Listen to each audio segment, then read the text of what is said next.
Hello and welcome to Quick and Easy Comics, where I introduce to you comics that are not only easy to understand and read, but also really fun and don't require a lot of homework.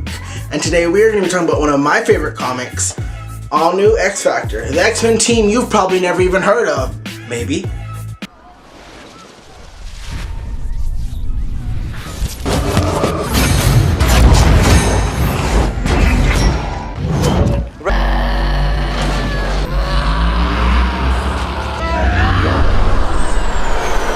Now, All New X-Factor, that's a team name that's been tossed around to many different groups of people, but it's usually just been around mutants. And we can talk about maybe the first rendition, where it was the original core 5 X-Men who all worked together. They pretended they weren't mutants and they wanted to make a difference in the world without not only having all the controversy that surrounded mutants, but kind of giving the X-Men their own space. Because at the time, Storm, Wolverine, Colossus, those were kind of the new X-Men taking over.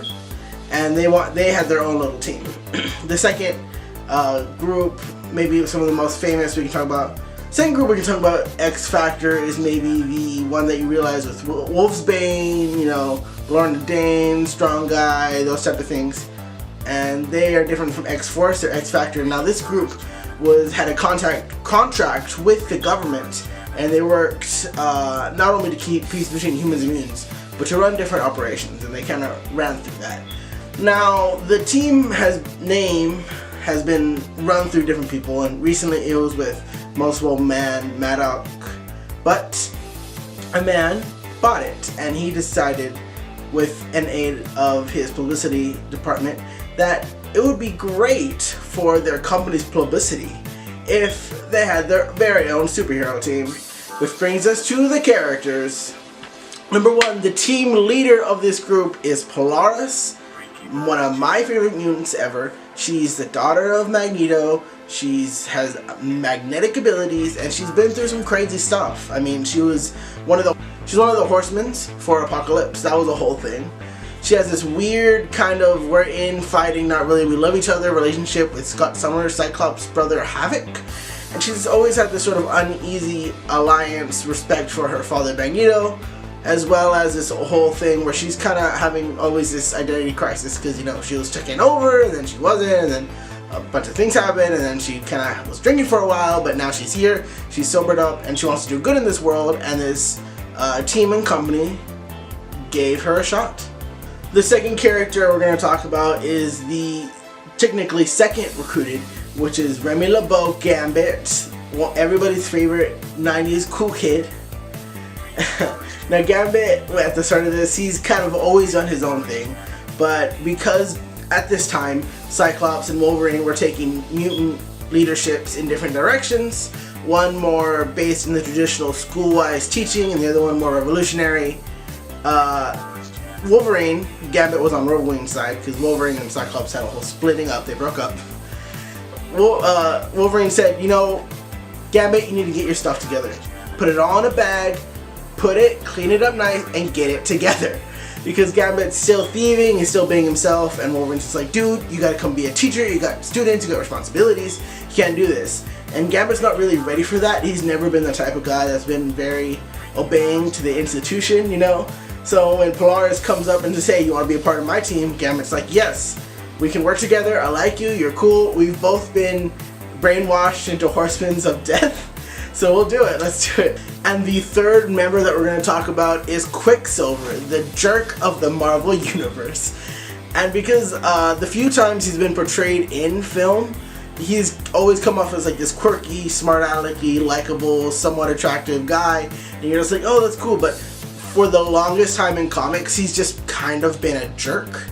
So, yeah, he's kind of a jerk, and he's especially within the last recent years, he's made a lot of mistakes, so he's kind of just looking to, 1, look over his sister at the time, and 2, kind of redeem himself and get back into that game, and 3, for a secret reason, because he is spying on this corporation for the Avengers, because he's always had it in with them. Now, those are our main 3 X-Factor members. There are several that appear later on, such as several members that include Cypher, Warlock, Danger, DK, And the team roster does grow, but those are the main three we kind of always circle around.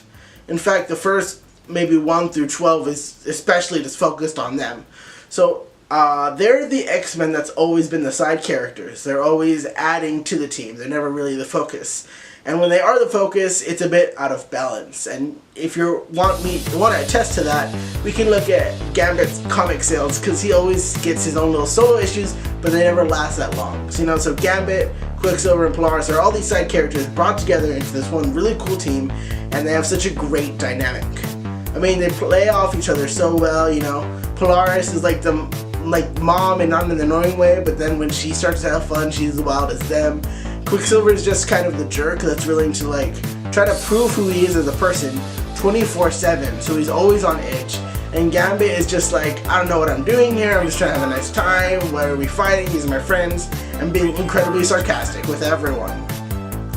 So they all work together really well, and I really like it, honestly, it works really great. It's written by Peter David and Carmen DiMartino, which last name I know I butchered, and they work together so well. I really like Carmen's art style because it's sort of this sketchy, stretched out, very vibrant piece that whenever I see them, they're so active, they're so bright, and they're so moving, and they're just so appealing to the eye. Especially in other works that he's done, he's done X-Men before, but if you've seen his art in Flash, it just fits together so well. And if we're talking David, his writing just really shines with these characters because he writes dialogue so well, and almost every story arc presented in this book is pretty well wrapped up. Of course, there are always open-ended questions, but most things are solved, and I have a good time. And he's able to write these characters that you may not know before, but they have a quick enough introduction, and you get to see enough of them so that you aren't too confused who they are. Instantly you're oh, she's Robot Girl. Oh, that guy controls machines. Oh, that's an alien. Oh, water decay powers, whatever. Okay, cool. And it works so well. You don't need a lot of explanation. You just sit down and you spend time with these characters that have been worked so well by both of these artists, and it's just really great all put together, and I really appreciate that. I touched on this earlier, but let's talk about the story.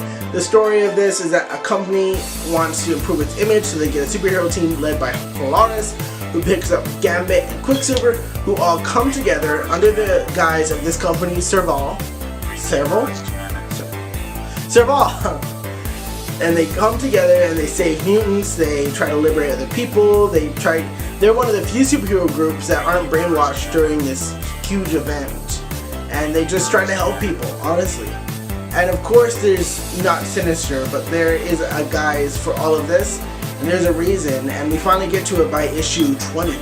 And it's so good, it's so interesting, and I really wish it could have continued, because this series is only 20 issues. So if you're just wondering, oh, I don't want to read all this, you can literally get one book with everything in it. And it's so interesting, and I'm so sad it was cut short.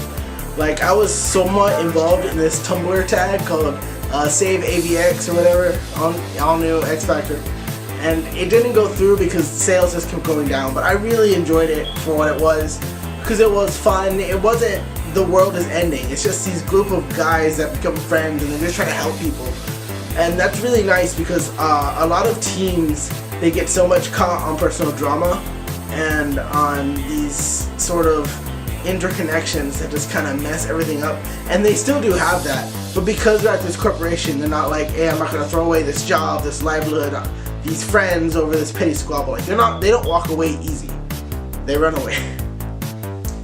I mean, Marvel, you want to hire me to write a comic, I'm down. I'm down to continue with my own team or just continue the X Factor, because I will do it. I'm here. Thank you so much for watching. I realized that episode was a bit shorter and less comprehensive than the other ones, but just to remind you that these are quick peeks into it. All new X Factor, as well as the several other comics that I've mentioned in the past, can be found on Amazon. I'll be sure to put a link down below, and also you can check them out on YouTube. I'm sure they have the thing where it just pans up and down, sometimes if you don't have money for comics, that's where you go. There's no shame in it. Thank you so much for watching. I can't wait to get back to you next week, where I'm going to introduce to you a story that is not entirely centered about Peter Parker, but it is an amazing Spider-Man story. Thank you.